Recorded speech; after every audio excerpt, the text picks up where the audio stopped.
चलो बच्चों, अभी कविता में आगे की पंक्तियां देखते हैं। कवि क्या कहते हैं। ऐसे वसंत कुछ चले गए, प्रासादों ही का नहीं, कुटी का आंगन भी तो है आंगन। सुख दुख पर होता है समान, हर मानव के उर में स्पंदन। सबके प्राणों का पुलक बने, ऐसा क्षण कौन बुलाएगा, ऐसा वसंत कब आएगा। प्रासाद महल, कुटी झोपड़ी, उर हृदय, स्पंदन धड़कन, हृदय जो धड़कता है वो धड़कन, पुलक खुशी।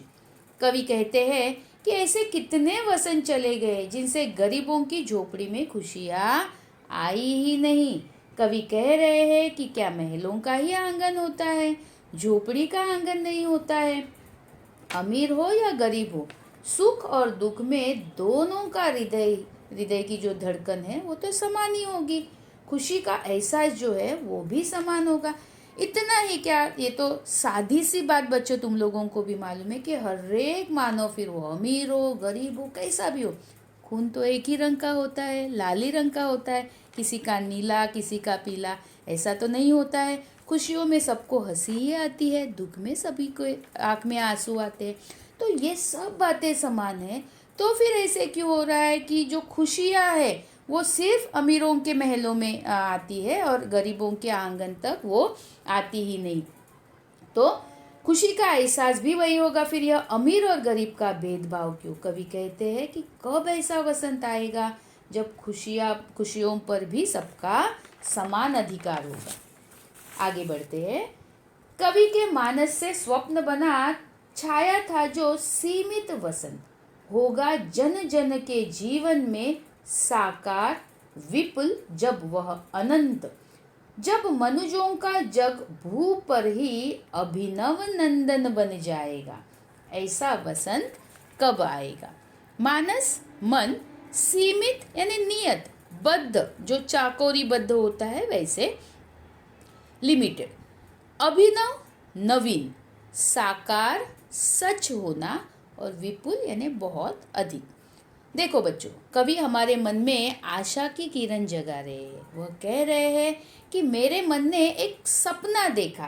क्या कह रहे हैं। कवि के मानस में स्वप्न बना, यानी कवि ने एक सपना देखा।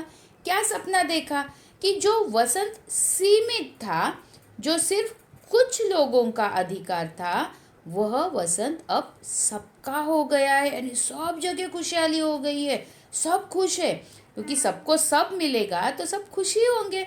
अभी किसी बात की कुछ कमी नहीं है, सबके सपने साकार हो रहे हैं, सब विपुल है, सब अनंत है।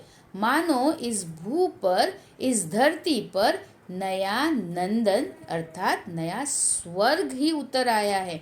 कवि पूछ रहे हैं कि यह मेरा जो सपना है, यह सपना सच करने वाला वसंत कब आएगा। क्या ये सपना सपना ही बन के रह जाएगा। आगे देखते हैं। सबका समान रवि है, शशि है, सबका समान है मुक्त पवन। सारे मानव यदि मानव है, सबके समान हो भूमि गगन। कब नवयुग ऐसी नव संस्कृति, नव विश्व व्यवस्था लाएगा, ऐसा वसंत कब आएगा। रवि सूर्य, शशि चंद्र। अभी कवि क्या कह रहे हैं कि चंद्र सूर्य सबके लिए समान है, पवन अर्थात हवा सबके लिए समान बहती है। चंद्र और सूर्य कभी भी यह नहीं कहते कि जहाँ अमीर लोग हैं वह हम ज़्यादा प्रकाश देंगे और गरीबों को कम देंगे। हवा भी कभी कोई प्रकार का भेदभाव नहीं करती। तो बच्चों, प्रकृति अगर कोई भेदभाव नहीं करती तो हम कौन होते हैं भेदभाव करने वाले। हर मनुष्य के लिए यह धरती और आसमान समान होगा। ऐसी नव संस्कृति, ऐसी नव व्यवस्था कब निर्माण होगी, ऐसा वसंत कब आएगा, यह सवाल बार बार कवि के मन में निर्माण हो रहा है। अभी आखिरी पंक्तियों की तरफ। सबको दे भोजन वसन भवन, जिससे जीवन में रस छाए। खिल जाए अधर हंस दे आंखें, ऐसा वसंत जग में आए। ऐसा वसंत तो ग्रीष्म शिशिर में भी वसंत कहलाएगा। ऐसा वसंत कब आएगा? वसंत बच्चों इसका मतलब है वस्त्र, अधर, होठ। अभी क्या कह रहे हैं कवि कि मनुष्य की मूलभूत जो जरूरतें है अर्थात अन्न, वस्त्र और निवारा, यह पूर्ण होती है तो उसे और क्या चाहिए? फिर वो निराश क्यों रहेगा? अगर यह जरूरतें पूरी हो जाए तो उसके जीवन में खुशियाँ ही तो छाने वाली है, सबके होठों पे हंसी आने वाली है, सबकी आंखों में खुशी छलकने वाली है। अगर ऐसा वसंत आएगा तो कोई भी मौसम, चाहे वो गर्मी हो या सर्दी हो, लोग खुश ही रहेंगे, क्योंकि उन्हें ना खाने की चिंता सताएगी, न पहनने की और न रहने की, क्योंकि उनके पास सब होगा। सबके पास अगर सब होगा तो लोग सक्रिय होंगे और देश का विकास भी साध्य होगा। लेकिन क्या ऐसा वसंत आएगा, और अगर आएगा तो कब आएगा, यह सवाल कवि पूछ रहे हैं।